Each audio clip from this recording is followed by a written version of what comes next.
আসসালামু আলাইকুম রহমতুল্লাহ। ওয়ালাইকুম আসসালাম রাহমাতুল্লাহি দোস্ত কেমন আছো? আলহামদুলিল্লাহ। আসল কথা ভাই, হ্যাঁ, সংসার সম্পর্কে কিছু বলো, এখন বর্তমানে যে আলহামদুলিল্লাহ। অবস্থা।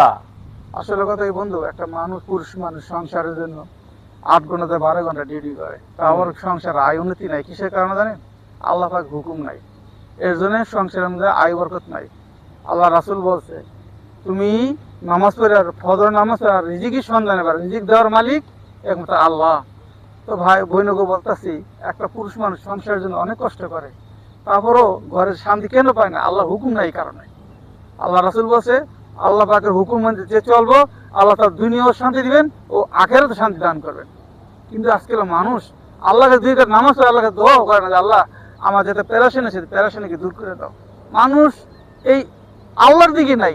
মানুষ এই যে একটা পুরুষ মানুষ এত ঘন্টা ডিউটি করে নামাজ পড়ে না, এই গুনার বাকি তার স্ত্রীর নইব না, নইব না।